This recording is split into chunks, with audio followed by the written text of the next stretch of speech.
class, welcome back. Now we're in chapter 3. And the song you heard at the beginning of this one was the Ronettes' Be My Baby.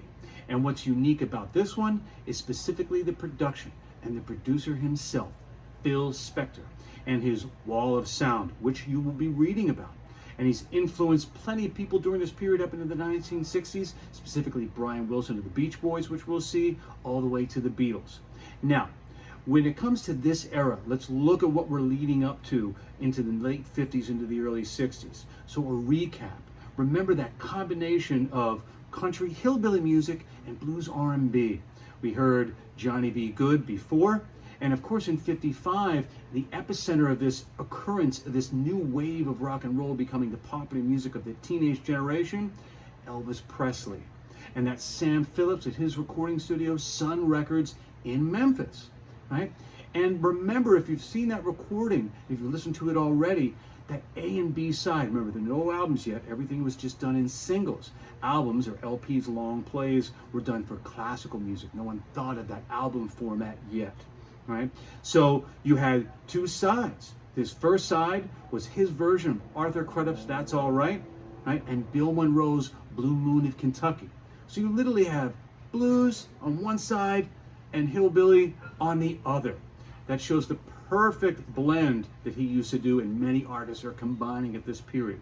Now, this period lasts and goes very quickly, right? You have those first wavers like Elvis Presley, Little Richard, right? And then these sort of mid-wavers like Buddy Holly, and they're all gone by 59 for a variety of reasons. The famous airplane crash, right, that you have, which kills Buddy Holly, Ritchie Valens, and the Big Bopper. You have Little Richard, who decides to leave rock and roll and become a preacher. Elvis joins the army, right? So you have all of these people for different reasons sort of disappearing. It's a very unique occurrence in history. Rarely does something change overnight, and this seemingly changed overnight. This radical first wave of rock and roll is gone. And what winds up occurring is popular music starts to adapt to this new rock and roll sound and realizing it's not going anywhere. Now, we talked before about Tin Pan Alley in New York. New York now plays another role in this new beginning of pop music, and it's at a place called the Brill Building, right? And on the model of writers like Leiber and Stoller, who have been writing songs like Heartbreak Hotel for Elvis Presley, right? These songwriting teams, you have ones like Carole King and her husband at the time, Jerry Coffin, who are staff writers. Everything happens in one building here. It's very unique. So this era, you would come in and have the production companies, the recording companies, and people linked to the distribution all in one building, right? In the early rock and roll, you had direct link to the radio stations. Now it was a one-stop shop. You could have one of these songwriters sit there, write a song, go down to the studio, have studio guys demo the song, take it up to a record company, have an artist that they want to sell it to, get sold by the artist, and then the same day have it recorded by the artist and the vocal, and then ready for print and production. So this is sort of we talked before about, have you seen about Henry Ford, what his contribution to business is? He wasn't inventing the automobile, he didn't invent the automobile. What did he invent? The assembly line. This is the first mass assembly line for pop music in history, all in one building, right? This is very unique. What do you also have during this era? Something that we also saw during the 1920s, dance crazes.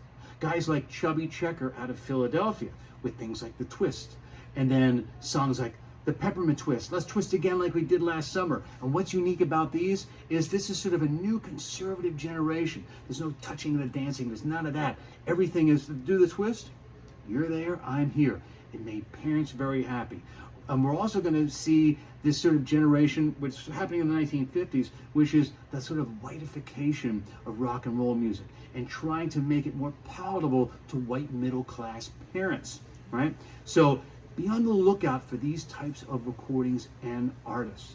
We're also seeing sort of the change and direction in places like New York for other song styles like doo-wop integrating into this music, and it's going to affect people like the Beatles and the Beach Boys. The Beatles are coming.